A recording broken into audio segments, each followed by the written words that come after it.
All right. Hello, everybody, and welcome. Thank you, everybody who is present. And I'm sure we got a few more filing in here I can see on my list. Thank you for taking your time out of your day to join us. We're, of course, excited to be here. We'd love any opportunity we can to talk about things along these lines. So we appreciate you, though, sharing your time with us. And as people are hopping in, we're expecting a few more here that are on the list to show up. Let's see, we've got a pretty decent representation here across the country, closer to where I'm at over on the west side of the country. We've got some coming in from Colorado and Arizona, Montana. I don't know if I can include Texas, but I will. I'll take Texas. I'll take Texas. I was just down there for a conference and had a really good time. So I'll take Texas. And then over on the other side, we've got Georgia and Ohio, of course, North Carolina. And also, for some reason, we just have a huge following over specifically in Rwanda. So was that where we said it was from, or was it Uganda, Chris? Rwanda, I believe. Okay, it was Rwanda. Okay, so. Anyway, so yeah, excited for um, everybody here, and lots of faces that I recognize, and I know that Chris recognizes. So welcome everybody. And looks like for the most part, people are showing up here. So I'm going to kind of step into it because we want to stay on pace here and only keep people as long as we said we would today. Start on time, end on time if we can. So real simple outline or agenda for the day. We're just going to start, of course, running through what we're going to do. And then Chris is going to take it and he's got a presentation for us. Of course, that's what all the emails were about. And then we're going to end with some Q&A. So during the presentation, feel free at any point to submit questions. So if you hear something and you want to learn more about it, feel free to throw that in whenever. We'll get to them at the end. But you can add those at any time. And also please be sure to add any type of technical issue there as well if there's something going on like that, and we'll try to get that fixed in the background if something comes up. And so that's pretty much what we're looking at here for an agenda today. Obviously, the title for today's presentation is the why, what, and how of a good place organization. And our last webinar, we focused more on the why, and we're going to be focusing more on the other end of that today, the how. And some of the conversations, again, or thoughts that we're hoping might come from this webinar and the conversation we have in here is maybe questions like, to what extent should or can one's faith be integrated in their organization? Or how do you know you're being successful when it comes to aligning your business with your faith? Or what's the difference between holding faith events in your organization and engineering it with biblical principles? And so these are the kind of conversations we like to have. These are the type of things we hope people will kind of have floating around in their heads. Hopefully there'll be some challenging thoughts in here. But yeah, again, appreciate everybody being here. I'm going to go ahead and transfer the talking and the much more valuable period of talking over to Chris. And of course, Chris is the president of Good Place Institute, and I like to share. When I think of people, I think of their stories, the history I have with them. And somebody asked me about Chris. One of the things I do like to talk about, I met Chris because I was talking to someone about some of these very things, excuse me, we're going to be talking about today.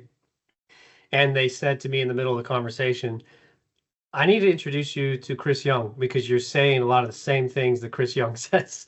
And and so that first conversation, I remember we talked for a really long time, but one of the things that I remember from that very first conversation and have continued to be the case as I've gotten to know Chris and follow his lead at the Good Place Institute is that he and the Good Place Institute, in that first conversation, I can remember thinking, oh, they're serious about this.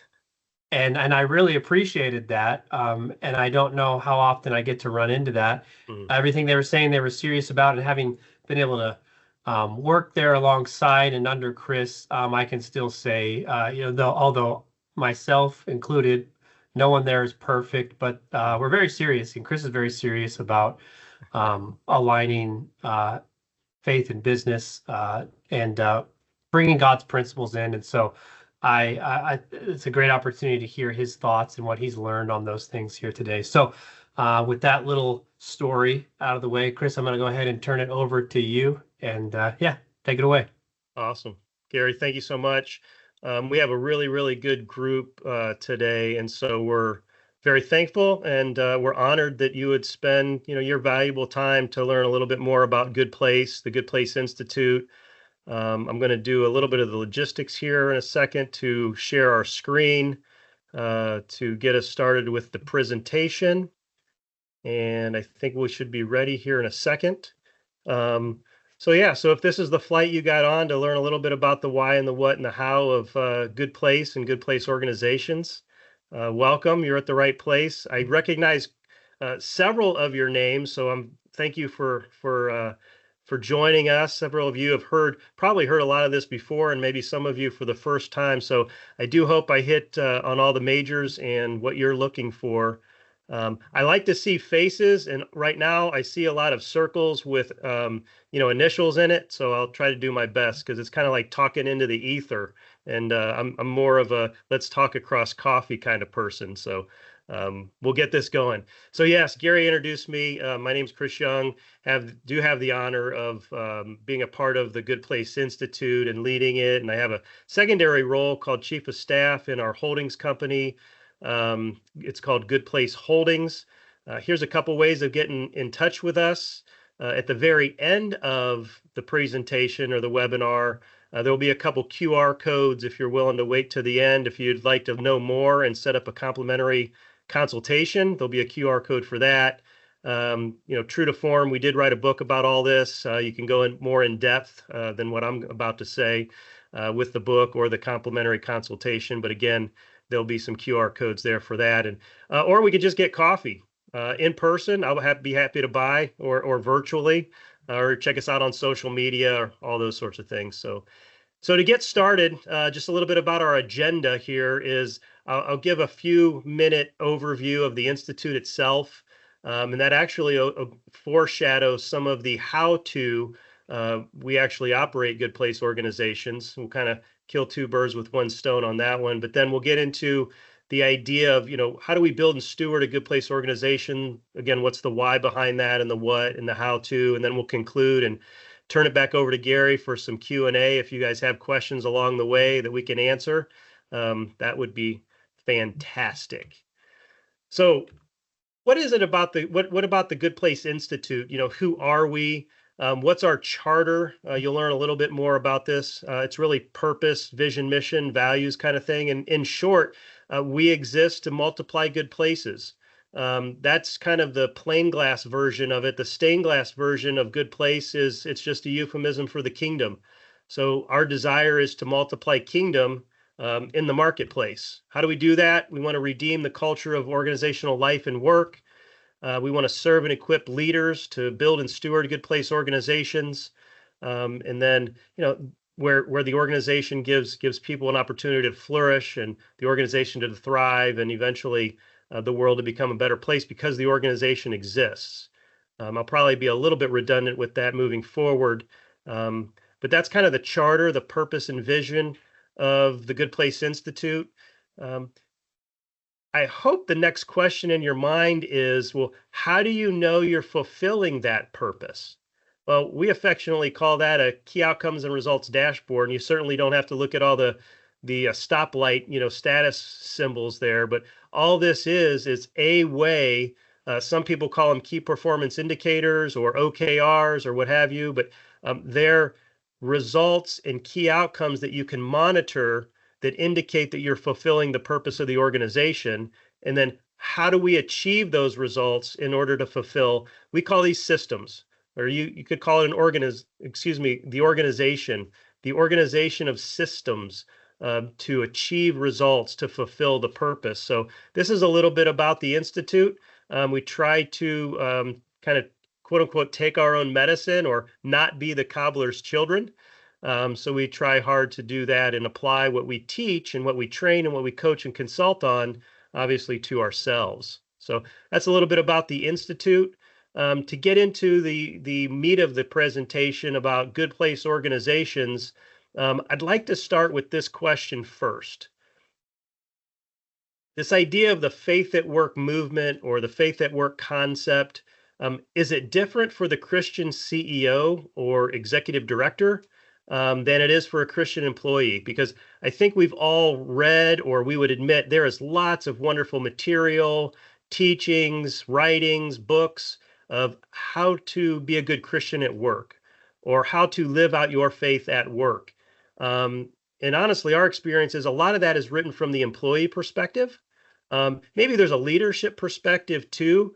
But if, as leaders, we're reading it of how to be a good Christian at work from an employee perspective, more often than not, the effect is we get sprinkling. We get sprinkling of evangelism or sprinkling of Christianity on top of a worldly business model. And we believe the biggest difference is the CEO or executive director, they have authority and responsibility over the ends and means of the organization, which simply means they have the authority and responsibility to set vision and to determine the organizational design, the means to fulfill that vision. And that's different than a Christian employee. And it comes again with different responsibility. And we think, therefore, a different understanding of really what God cares about and a different understanding of not just leading like the king, but also understanding that is your organization modeling his kingdom. So with that, we're going to jump into the why behind all this. What is the why? What's the foundation of Good Place? Well, it's God and his word. And from an organizational perspective, we would say, hey, it doesn't matter. Again, this is from an organizational perspective. It doesn't matter what you believe about the Bible. To work here, to have a fantastic career here, to live organizational life in a way that you can flourish, right, and utilize your gifts and find meaning in your work. So again, you can believe that it's the inerrant word of God, or you can just believe what the Guinness Book of World Records says about it, that over 5 billion copies have been sold and distributed. But that's where we're going to get our definition, our principles, our values, our lens of viewing reality, our lens of viewing success is going to come through the Bible, not just be justified by the Bible. So what does the Bible actually say? Well, we're not going to read it all, right? But what we try to do is read through it. And I wasn't alone. There was several other people, over 15, 20 years ago that had this concept, that really wanted to know, God, what's the purpose of work and organizational life and business? And so, God, what's your word say? Well, the first thing, or a pillar or a meta narrative of the Bible, is this idea that God's the placemaker. Whether you're looking at the garden, the promised land, Solomon's kingdom, the the church, and eventually the New Jerusalem, God is constantly in the placemaking business to put good people in good places for what? For his glory and their shalom, their flourishing. And then the second thing that we pull out of a big biblical pillar is in Genesis, and then again in Ephesians, it's called the cultural mandate. And if you're familiar with this, you know that it's the idea that, number one, we're all made in God's image. And we're all made in God's image to steward that which he's entrusted to us, to have dominion, to rule, to multiply, to build up culture, to build up societies, to continue to build his kingdom on earth, which is the next thing. The Lord's Prayer, thy kingdom come, thy will be done. Where at on earth? When? Right now. So how do we build more and more of God's kingdom in the organizations that we lead and operate?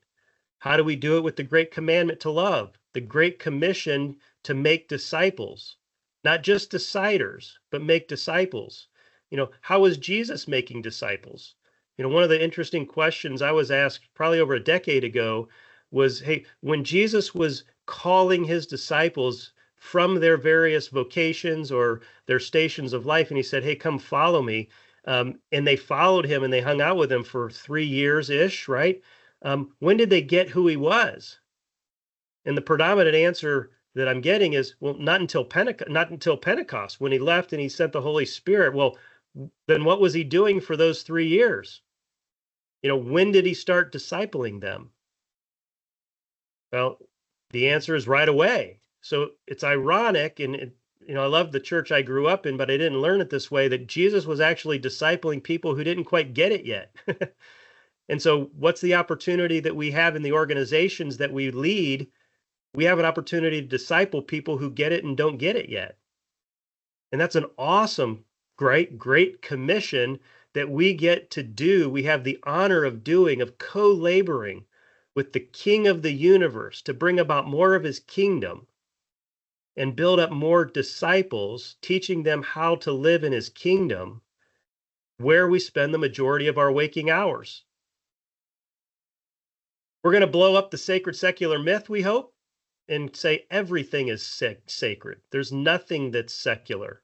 No job is more sacred or secular than another. No time is more sacred or secular than another. And then at the very beginning, where we said, hey, where is good place in the Bible? Where's the good news in the Bible? The idea of the 4-part good news narrative of the Bible, of creation, the problem, the solution, and then Jesus is going to bring perfection.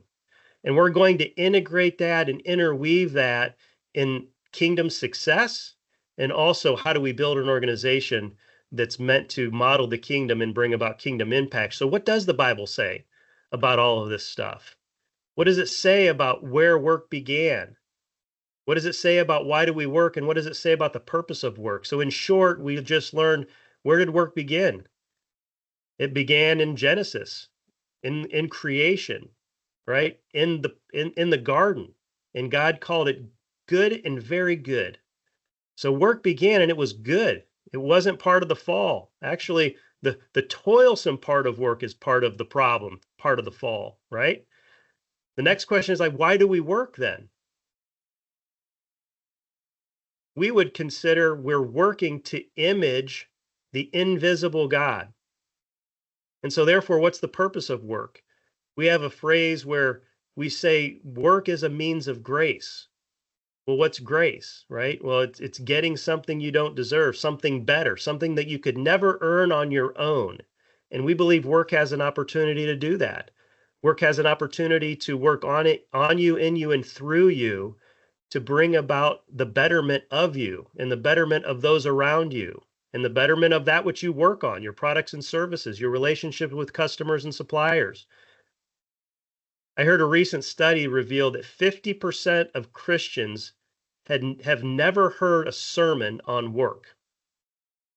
And 70% have never been taught a theology of work or heard a sermon about vocation. Wow, it's where we spend the majority of our waking hours, and yet we're not hearing about it. So we desire to change some of that. That's the foundation of the book we wrote. It's the foundation of Good Place. And to move on to the next rhythm, okay, what are we trying to accomplish then? If our definitions, values, and principles are coming from God's word, mainly the Bible, what are we trying to accomplish? What's a good place? We believe it's where the Bible talks about, it's where organizations are thriving. Think God the placemaker, right? Where people are flourishing, communities are prospering, and the world is becoming a better place. Solomon's kingdom, in the story of the Queen of Sheba visiting him, if you read through that, it's a wonderful example of these things occurring. So what's the purpose of a good place organization?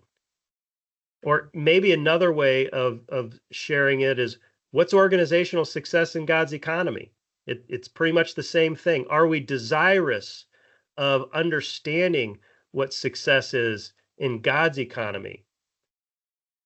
I'm convicted of this because when we talk about, hey, so-and-so is a successful business person, or that's a successful business. We don't even need a definition of success because we all know what it is. I just had a conversation this morning, and the team was talking about, business success. Well, what did it mean? Well, it was all about financial success.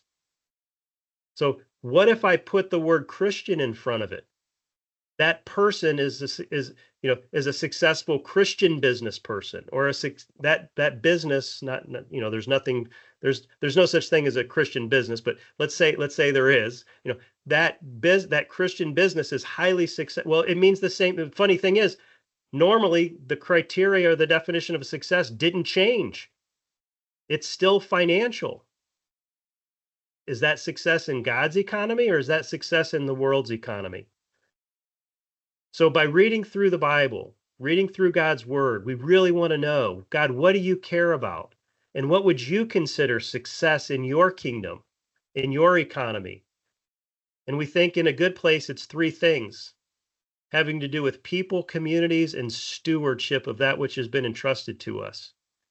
And if you don't mind, I'm going to unpack this just for a moment. What does it mean to have three aims, three success criteria as a business? Number one, it's harder. It's a lot easier to run a business just for financial gain or just to build up shareholder value. I'll admit it's a little bit more difficult and complex to have three aims than just one. But let's unpack each of these three aims, because these are the three aims of all good place organizations. We'll call them key outcomes to go along with our key outcomes and results dashboard. So number one key outcome is people. And we like the phrase, we want to provide, in an organizational setting, we want to provide people the opportunity and encouragement to grow to their full potential. Well, what's their full potential? If you want the plain glass language, it might be flourishing in all of the areas of their life. If you want the stained glass language, it's becoming more like Jesus, because he was the perfect human. Again, back to the plain glass language, it might be their fullness as a human, their full living out of their giftings. But we want to do that. And why do we want to do that? Because everyone is made in God's image. And we want to view and treat everyone in general with these characteristics: honor, care, love, respect, dignity. That's a place to start. And I always ask people, if we just did this, think of all the problems in the world that would be solved. If your organization just did this. But we'll move on, right? How else do we value people, providing them opportunity? Well, specifically, we want to do some things that are pretty practical and tactical. We want to train people to reach their full competency, train them to do the best job they can do in the role that they play in the organization. Sounds pretty logical. We want to educate them beyond job skills so that they understand how their role fits with all the other roles and all the other systems and departments in the organization, and how do they valuably contribute to achieving the collective purpose of the organization. And then we want to develop them personally and professionally. So this idea of training, education, and development is, again, really kind of some plain glass language. If you want a stained glass language, we believe that this is a fantastic approach to the Great Commission, because we're teaching, educating, and developing people in an organizational setting how to live out life the way it's intended in the kingdom. What if this job was in the kingdom? What if your role was in the kingdom? How would it look? How would it operate? How would we equip you? How would we empower you? How would we communicate with you? That's our goal with people. And we believe we can accomplish that through organizations and organizational culture. The second aim is communities, right? We want to build up good places, kingdom impact, in the communities where we live and work, right? And these communities can be considered geography, where the facility, where your office, where you actually live. But they can also be where you work and who you work with, right? Your customer communities, your supplier communities, maybe even some of those associations that you're a part of. Through what? All of these bullet points. Through the work that we do, the products we make, the skills we build up, how we interact and relate, the methods and tools that we use. So the contrast of this is what we would call like first wave faith at work, the first wave of the faith at work movement, which was generosity. And it was all about, Christian businesses giving away a lot of money, which is fantastic. Please do that. But then the second wave comes along, and I don't know when the first wave started. Maybe it was the 60s or 70s, where again, Christian businesses were highly encouraged to be very generous, and they still are, and we should. The second wave really was about sprinkling evangelism. Well, our business is a platform to share Jesus, and we try to figure out how to hire a chaplain, and are we allowed to bring a Bible, or how do we engage in that conversation, or how do we pray before a meeting, which is, again, keep doing that too. But the third wave, we believe we're just on the precipice of this wave, and it's holistic kingdom integration. And that's what we're talking about here. How do we holistically integrate kingdom characteristics, kingdom thinking into our organization that then influences the communities where we work and live? Next is stewardship, or we like to call it being an economically regenerative. Yeah, you want to be viable. Yes, you want to be sustainable. And yes, you want to produce a surplus. You might even call it profit of time, talent, treasure, resources in order to do what? Multiply, grow, be healthier, innovate, improve, right? Build up more good places, impact more communities, impact more individuals. So those are the three main aims of all good place organizations.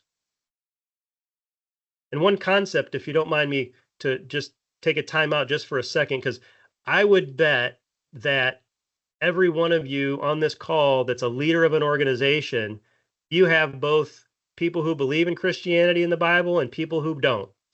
And honestly, you want everyone, right? So this idea that, we get this question a lot in good place organizations. Hey, do I have to be a believer? I have to be a Christian to work there, or be a leader there? The answer is no. We would call that a bounded set. A bounded set community organization is you have to believe like we believe before we can work on stuff together. That's not a good place organization. That's a church. We're a centered set organization, which means what? You just have to care about what we care about in order for us to get together and work on stuff together. Well, what do we care about? We care about those three main aims. We care about people and people reaching their full potential. We care about communities and influencing them to become better and have positive impact. And we care about stewardship, managing well that which God has entrusted to us. So we call that a centered set organization, and we invite everyone to be a part of that if they care about people, places, and stewardship. So how do we do this? I hope I'm not moving too fast, but I was told early on to speed this thing up because you guys only have 5 hours today, so that's all I'm going to take. So how do we achieve those three aims and fulfill the purpose for which God invented organizations and organizational life and work? So true to form, before I jump into that, I'd like to ask you a question. If the purpose is kingdom, or if you're trying to monitor success from a kingdom perspective, and I'll just throw this out, achieving God's glory and human flourishing, what methods and tools do you use? Do you use methods and tools that are, we like to call them agnostic, purpose agnostic at best? Or do you use tools and methods that underlying, they really have the definition of success that we mentioned earlier, the unsaid definition of success, which is primarily financial? So I always have some fun with this. Well, why would you choose methods and tools that were aimed at the world's success in order to like jerry rig them into kingdom success? How well is that working for you? It's hard. I've done it. I've tried to do it. It's really difficult. So what we've tried to do, and why we wrote this leader's guide, and why we came up with this good place organization operating system, and the disclaimer on this is not the corner of the market on the truth. It's our attempt through reading, studying, praying, searching, seeking, a way of trying to model God's kingdom in a business, in an organization. And so as we walk through this comprehensive framework that can be delivered holistically, or it can be delivered modularly to address a specific opportunity or a specific pain in your organization, you'll know where we get our values and our principles. And we're going to do a little bit of a micro why, what, and how, walking through each one of those areas, those organizational building blocks that help you build up a good place organization. And we like to suggest perhaps the first step is to assess yourself, assess your organization. We have a lengthy questionnaire or interview process, and we can produce a report to say, hey, where are you in leadership? Where are you in each of the areas of building up a good place kingdom organization? Or you can select to be trained. We have a 14 module training class on, the why and the what and the how to. You're getting like the 100,000-foot flyby. If you want to unpack it more and more and more and more, we can certainly do, or challenge it. Challenge some of our thinking, challenge some of the theology, challenge some of the application. We love to have those conversations. So really, to get into our last section of the webinar is really to get into the how-to. What are those elements or components of a good place organization? The first is charter. Well, why is that the first place? Because God's always purposeful. And again, I don't want to be proof texting here, but for the sake of time, I'm just going to throw out some whys in each of these 10 areas of the operating system. If you want to know more, obviously get in touch with us, or in the back of our book, in one of the appendices, are more verses that are really meant to demonstrate the meta-narrative that led us to start with charter.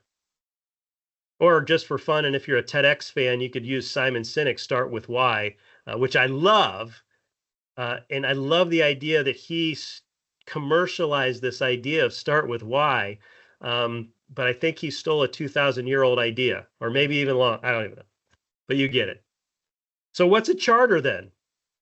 If God's made everything for a purpose, what's a charter? Well, that's it. It's the embodiment of purpose, mission, vision, values, and inspiration. And you can clump them together in one big long statement. You're welcome to pull them apart. But the idea is you start there, because everything you do and everything you decide all hangs on the why. The why does the organization exist? How does it behave? What's important? What's unique about us? So how do you build one? How do you build the words at the top and the guiding principles and behavioral values as guideposts? Well, we have a recipe and a framework and an exercise, and we build KOR dashboards in order to do that well. But in order to do it well, you need leadership. So the second area is leadership.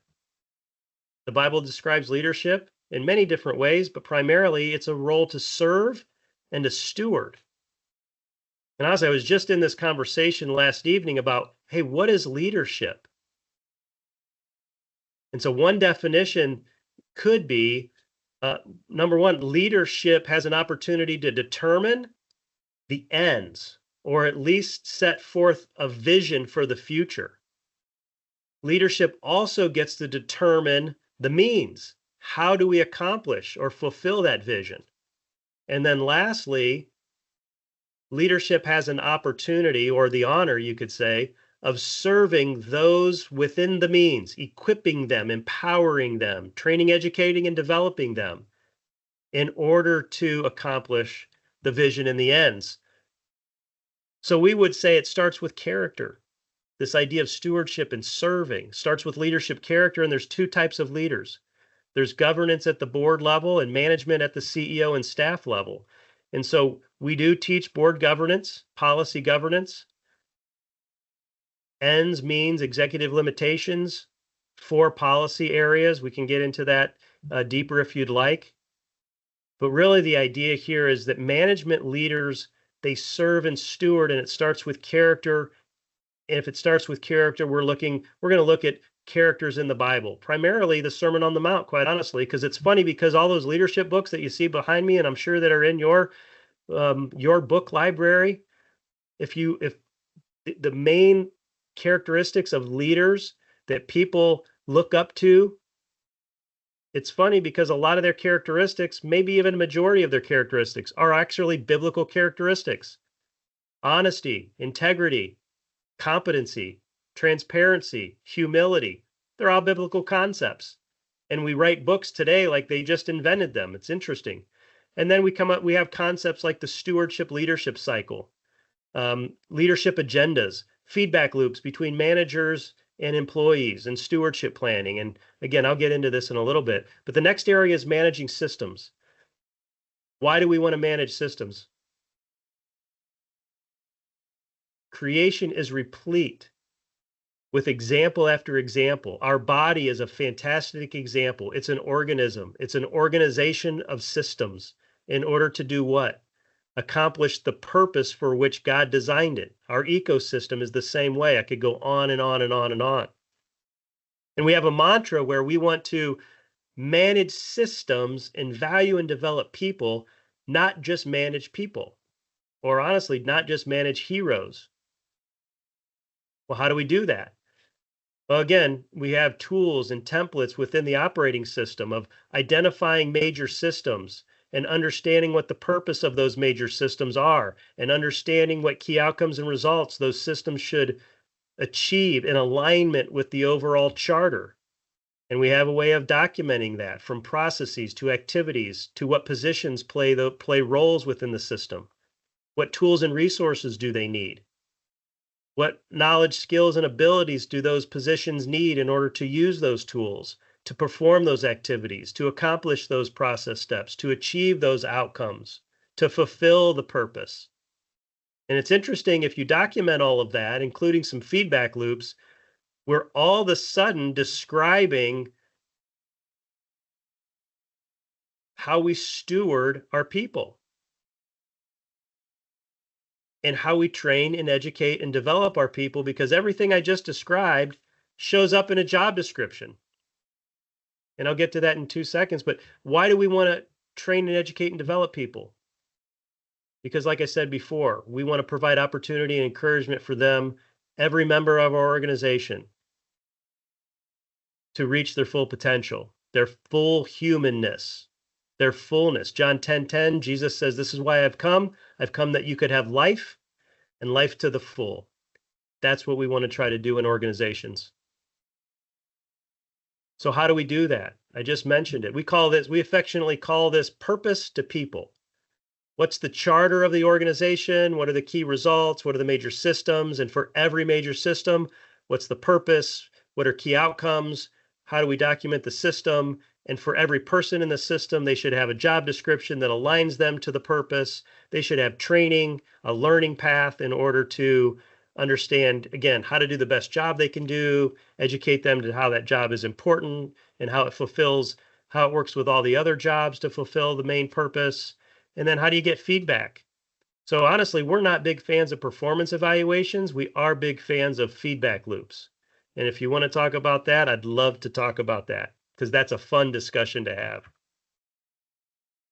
Our next area is stewardship planning. Why? Because we're called to be stewards. Way back in the garden, that's what Jesus did, or that's what God did. He said, "Hey, Adam and Eve, I've given you raw materials. I've given you this stuff, right? Go steward it." And so we have a build up from approach versus what we affectionately call the Wall Street approach, which facetiously or sarcastically sometimes has to do with picking arbitrary growth goals set forth by shareholders and then telling the CEO, go make 10%. Just don't show up, in jail the next day, I guess, right? Do good business and achieve your 10% growth. So how do we do that? Well, there's a stewardship planning process of current and future and gap, strategic initiatives, system improvements. How is it all rolled up? How do we write it up in a document, in a plan on a page? How do we steward it after we communicate it? How do we develop our leadership team meetings around the business plan and around our charter and our our KOR dashboard? The next section is financial management. The Bible has a lot to say about money. It's not just accounting for it. It's also equipping the people in the organization to make wise financial stewardship decisions. How do we do that? Well, we build a financial system. What's the purpose of finance, et cetera, all the way down from purpose to the people that play a role in the finance department or the financial system. Managing innovations is so much fun, because who was the greatest innovator of all time? It was Jesus, and we get to bear his image. So these are new ways of doing things, new things. You know, we get to bear that image and co-create and continue to create with the creator of the universe to continue to innovate. How do we do that? Well, we have a step gate, process and system of how you come up with how you generate ideas and how you flow through discover and research and pilot project and test until you launch the new idea into the market, or better, or sometimes better yet, you shut down an idea before it gets to market and before you've invested so much money. We like to say this as we're generating and going through the innovation system. It's a lot easier to erase a line on a blueprint than it is to move the wall you've already built in time and investment. The next step is internal communication. The Bible has a lot to say about communication. How does that impact internal stakeholders, external stakeholders? How does it influence how we market to our customers and prospects and target markets? How do we take a biblical approach in order to align that with kingdom success criteria? What's our business formula? How are we uniquely and purposefully designed as an organization? What's our value proposition? How do we build one?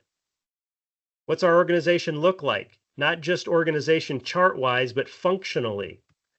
And then we like these value proposition questions. Hey, what's the problem we're trying to solve as an organization or opportunity we're trying to address? What's the ideal solution as if it was in the kingdom? And how does your organization uniquely help clients or customers get closer and closer to that ideal? And then there's community engagement. How do we build up hearts of love and lives of shalom, like we said, in the communities where we live? Because we want God's kingdom to come, and we don't just want to give money away for other people to make the world a better place. 100% of our revenue should be intended to make the world a better place, individually, organizationally, communally, building shalom in the communities where we live and work. And we do that through a system of community engagement. And that's the last area of our operating system. So you can see there's a micro why, what, and how of each of those areas of the operating system. And we train and we consult and we coach and we wrote a book and we did all the stuff that you're supposed to do. But one of the things that we love is we love sharing it. And we love working with complementary organizations that are in this faith at work movement, because as Billy Graham said many, many years ago, the next great revival is going to be in the marketplace. And we just want to be in that stream. We want to be in that river of God's movement of building up organizations to model more and more of his kingdom, so more and more people can experience the characteristics of the kingdom and have a flourishing, meaningful, purposeful life and a flourishing, meaningful, purposeful work life, and also get to know the King himself. So that's the why, what, and how of Good Place and the Good Place Institute. If you want to know more, here's a couple QR codes for a complimentary consultation. Or if you want to buy the book, you're welcome to that. But I want to leave you with one last question. This one was a little dicey. See what you think. Because in my 20, 30 plus, years of working in business, and specifically in consulting and in-house and domestically in the United States and a little bit internationally, and for being on boards and profits and nonprofits, I had to unlearn a lot of the things I learned and learn more, being renewed by the transforming of our minds, right? So here's a question. If your thoughts are what you learned about business, whether in school, in your MBA program, or in life, or wherever, if it were different than God's word, which one would win? So I'm going to turn it over to Gary, and he's probably have a couple Q&As along the way, and we'll make sure we're conscientious of time. But I'm really thankful for your time and being able to share a little bit more about the Good Place and the why, what, and how of Good Place organization. So thank you very much. Yeah, thanks, Chris. That was really good. I appreciate that question at the end. I was thinking, it'd be a lot easier for me to answer if it included how do you go about That's right. justifying what it says in light of what you're already doing. But yeah, no, that's good. That's challenging. Um, and maybe we could keep this up there. I don't know if we have. I'm going to go ahead and just throw this one out there right away um, from the questions here. But someone's asking if we can get a link to the book and consultation. And I don't know if we're able to throw those back up there. I think, Chris, are those QR codes? Is that what both of those go to? Yeah, On so there? I'll reshare that slide. Okay, we could And probably just keep that up there. okay, Oh, there we go. Yeah, perfect. Yeah, so both of those, if you screenshot that or just put your phone up there real quick, that should give you links to both of those. And otherwise, if you'd like it just in a email or something, feel free to reach out to us and we'll send you the links. You can click on those on through the email. But yeah, no, I appreciate it. Yeah, feel free to still put additional questions in here. Would love to answer any more that come in, but we'll go through some of the other questions that we already have here. And I'll just go ahead and throw the first one at you here, Chris. Can you give a real life example or scenario that shows how the tools have kept the kingdom at the forefront? hmm, excellent. Well, the first tool there, or first area of the operating system is Charter. And so as we're developing Charter with clients, um, I'll throw a couple concepts in there. One, they would be a centered set client. So they care about people, they care about places, communities, they care about stewardship. And so working into their vision or mission or purpose statement, those things that God cares about, keeping kingdom success criteria at the forefront when developing a charter, is key. It's number one. And so, yeah, we've done that with several clients. It's not always the first place we start, but it's nice that if it is the first place we start, either creating a charter or vetting the one they already have through that kingdom lens. Yeah. Yeah, good. I think one of the things I've appreciated that you've said too, in light of that charter, is there is the Simon Sinek's why, what, how, and kind of like how Good Place Institute likes to take us a step back even a little bit further and ask, well, Yeah, who should help define your why and write what success is for you and things along those lines. And so, yeah. I good. love that, Gary. Real quick. Yeah. So we affectionately call that the who principle. So we don't start with why, we actually start with, capital who, right? The creator of the universe. And then your why and what and how stem off of that. And then there's a lowercase who on the outskirts of that, which include your customers and suppliers and employees. That's who you serve. So at the core, who are you serving? A capital who, and at the outskirt, who are you serving? A lowercase who, because so we sandwich those bookends of who and who, with the who principle. Yeah, And not Dr. to be. Seuss, so we'll probably get I was Dr. gonna Seuss to say, do some. I almost threw that out there, not to be confused with. We're here all week, Gary. Yeah, that's right. That's right. Well, I guess you can always leave whenever you want to, but no, that's good. That's good. Awesome. All right. Next question we'll go ahead and throw out there. Let's see. After inviting you in, it's like GPI services. What does implementing this with you look like? Yeah, great question. Um, we hope it looks like a journey alongside you. So, and it usually looks like learning and working. That's kind of a rhythm I like to talk about. Is if you kind of bought off on the full meal deal, and we were walking through charter and leadership and managing systems, a lot of the time it's, for a short time we're learning the why, what, and how of that area, that organizational building block, and then we're applying it to your business, and then we're walking through that application. So and we're building it and living it out. So we're learning about it, we're building it, and then we're coaching of how to live it out. And so then you move on to the next one, the leadership. What about leadership? How do we build up leadership? How do we live out stewardship leadership? Managing systems. We're learning about managing systems. We're applying managing systems concepts and building up and documenting our systems. And then we're living out managing systems and developing people.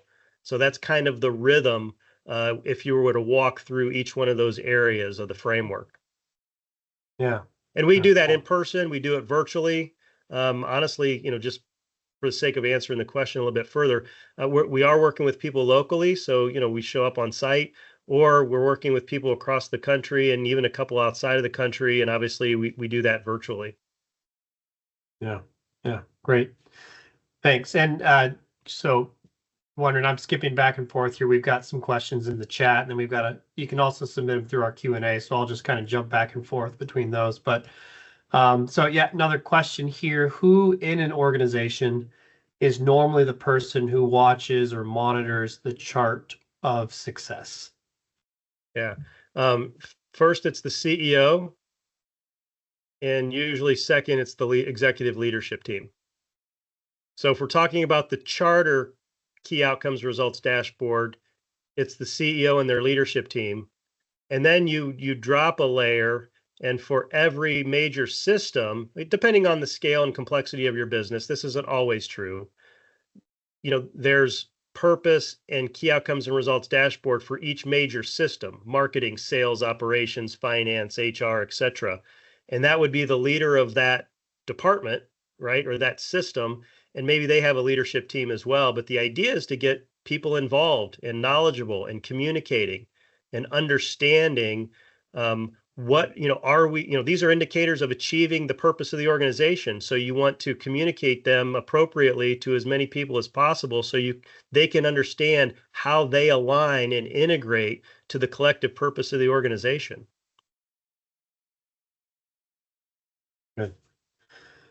Good, thanks. I'll just stay in the chat here. Got another one in there as well. Looks like a little bit of two-parter, so I'll just give you the first part of it there. What are some examples you've seen of organizational KPIs or OKRs that are kingdom focused and non-financial? Awesome. This is a great question, because I'm assuming behind that is the challenge and difficulty of developing KORs that are qualitative potentially, but indicate that for us, the wording again is providing opportunity and encouragement for somebody to build up their full potential, grow to their full potential. So you could grab some leading indicators, I call them journey indicators, and these would be, what's turnover look like? Are you getting referrals from internally for open jobs? Are you filling open jobs with internal employees? The other is, are people engaging in, if we're talking about holistic wellness, do you have a wellness, a quote unquote wellness program, if you want to use that language, where you're giving opportunity and encouragement for people to flourish, not just vocationally, but also financially, physically, spiritually, relationally, psychologically? Are you offering those opportunities? Two, are people taking advantage of those opportunities? And are you seeing a change in behavior and a change in their life to where they're becoming a better version of themselves, either as a worker or as a person? Vocationally speaking, again, some of these would be journey. Are people actively engaged in training? Are they actively engaged in a career path? Are they actively engaged in education? So those would be some. Community. Are we actively engaged in the community? Are we making an impact in the community? What kind of impact are we having? We can have economic impact. We can have development impact. Are we hiring people from the community? Are we providing jobs in the community where we're raising the standard of the quality of life in the community? So I could go on and on and on. And if you want to talk about that, I'd love to, because we actually have quite a few suggestions in each of those three aims that are non-financial. Great You question. know, Thank you for that one. yeah, that I love that question. When I first jumped into the world of management operating systems, the first thing jumping out of a history of vocational ministry, one of the first thoughts in my head was you can use these same tools that are constantly being used to emphasize and prioritize the bottom line. You can actually use these in other ways for other types of objectives. It's just about making that, commonplace at those regular intervals for that type of conversation. And of course, the Good Place operating system is a system that's going to emphasize those things and keep you accountable to those things. So, yeah, no, that's a fun. I Yeah. really enjoy that Yeah. conversation. Yeah, Um, and I love that comment, Gary. Because yeah, the main difference may or may not be the actual tool, but the main difference is the why and what the tool was designed to aim and accomplish. yeah, yeah, awesome. All right, I'm gonna go. I think we can probably finish out here because I don't think I have anything left here in the Q&A. So we'll go ahead and wrap it up then with that last question on the end of that. Then, can you expound on your thoughts of feedback loops versus performance reviews in 4 minutes, Chris? Oh, love that one. Please call me. Call me on that. No. So this goes to our managing systems approach to things. Um, I'll use a little bit. If you're familiar with systems work, if you're familiar with Edward Deming, I'll use some of that language. If you have a willing, competent worker and they are underperforming, we want to first look at the system. Hey, system manager, what's the system look like? Have you equipped that person to be fully competent in their role? Right? It's not just, hey, you're performing bad, go work harder. Right? It's actually a fault of the system, not the person, usually. Unless you have an unwilling worker, then we have an HR issue. So in the performance review, we think you're actually reviewing the performance of the system, not the person, if you have the right person. So we like this idea of feedback loops where we are having an organic, ongoing, formal and informal conversation throughout the year regarding the collective purpose of the organization and sharing and getting feedback from the employee, system improvements, behavioral values and guiding principles, innovations, responsibilities, et cetera, et cetera, et cetera. So it's an ongoing, organic, informal and formal feedback loop between manager and employee versus just did you hit your quota, yes or no? And I know I oversimplified that. And if you want to, get an expounded illustration or explanation, I can certainly do that. But that's the general idea: is we're really evaluating the system, not the person. If you have the right people. Yeah, yeah, and that's I think too, just one expression of the type of different ways in which a management system like this begins to morph when you start really kind of asking, yeah, who's steering this ship and what's the purpose of this organization? And as you start to ask those questions, you start sort of, yeah, these things that we're used to, like performance reviews, begin evolving to things like feedback loops and things of those nature. I think it's really neat when we give God and Scripture the ability to kind of begin to direct those things. And of course, the uh, Good Place Holdings Company and those who have been there, and you, Chris, you guys have had a couple decades to kind of work through a lot of those things. So it's really neat to see how God has led in that. But that's a good place. Looks like to stop there with the Q&A. We just want to thank everybody again so much for taking some time out of your day and spending it with us and putting up with a few really lame jokes. That you got to be able to laugh at yourself, right? And just yeah, so it's you've honored us with your time, and we really appreciate that. Of course, feel free to grab those QR codes, reach out to Chris or I. Definitely feel free to do that. We'd love to hear your story and where you're at with your organization and how God's working in your heart and leading you. and learning something from you too, in how God's led you. So thank you again, everybody, and just have an absolutely awesome rest of the week. Yeah. Thank you all.